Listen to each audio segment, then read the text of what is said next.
Thank you, Mr. Chairman. And, you know, I am going to ask you on this subject because, quite honestly, just recently, Senator Kaine and I went through an extensive process to nominate U.S. attorneys in the Commonwealth of Virginia, as you know, Eastern District, Western District. They had all the appropriate political bona fides. One was actually the Republican Speaker of the House.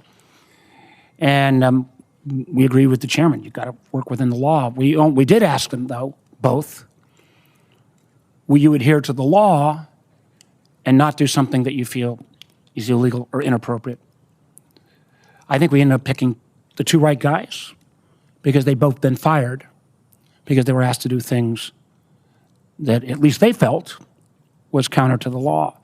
So in that spirit and the same hope, Mr. Simmons, that you will have the same approach of honoring the law first and foremost. I mean, as I cited in my opening comments, the president recently told a gathering of U.S. military leaders they should use American cities as, quote, training grounds for our military, and that, quote, America is under invasion from within, no different than a foreign enemy.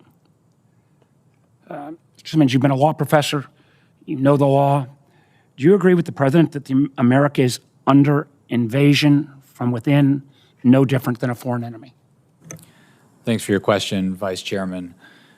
I think to your point about expectations, I would say that I've spoken with Director Radcliffe, and his expectation for me is to provide clear and honest legal advice and to comply with the law based on that advice. And throughout my career, and if confirmed to this position, my approach would be to provide that honest. Okay, but Mr. Simmons, does that mean if the president states it,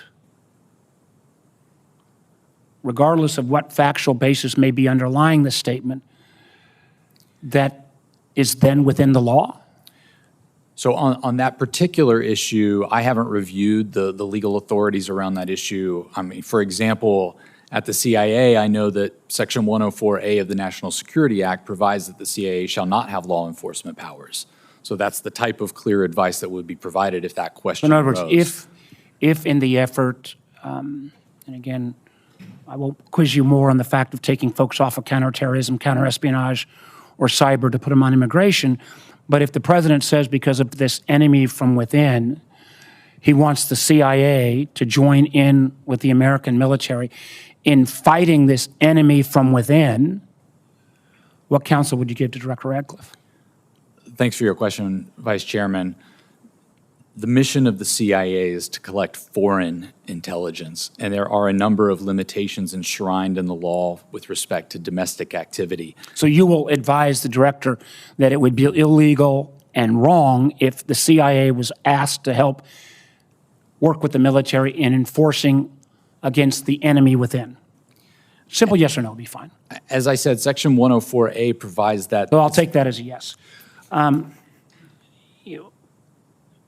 Mr. Simmons, you obviously well informed. Do you see any decline in threats from China, Russia, or international terrorists in terms of their effort to try to undermine the United States of America? Vice Chairman, I think we still face significant threats to our national security. So no undermining of those. We've not seen China and Russia pull back from cyber attacks. Not to my knowledge, Vice Chairman. We've not seen terrorists across the Middle East. The chairman and I agree we have to search those out and destroy them. They have not lessened their hatred for America. Not to my knowledge. Well, I appreciate that. Again, and I'm not going to ask you a policy question then about why we are taking FBI agents between 25 and 45% off of their duties in those critical tasks and putting them on the immigration detail where, frankly, reports we've got back is they feel that they're candidly wasting their time. But listen, if you get confirmed, you're going to have a very important job. And CIA General Counsels in the past have been between a rock and a hard place many times. And I hope you will adhere to this. I do want to make sure, again, one of the things the chairman said was to the fullest extent possible, you will brief all members of the committee on intelligence activities and covert activities rather than just the chairman and the vice chairman? Yes, Vice Chairman. I'm going to hold you to that. Very quickly, Mr. Metzger, just, you know, this committee has spent a lot of time looking at at China and economic competition. I know you cited a number of things around drug and terrorism and other. I hope you will continue to work with us. I think the OIA has a great deal of opportunities to really look at this economic competition with China, and I hope you'll continue to work with us on that subject. Vice Chairman, thank you for your question. Certainly, I share your concern about China and economic encroachment, and if confirmed, I pledge to continue working with this committee to that end. Thank you, Mr. Chairman. Sir.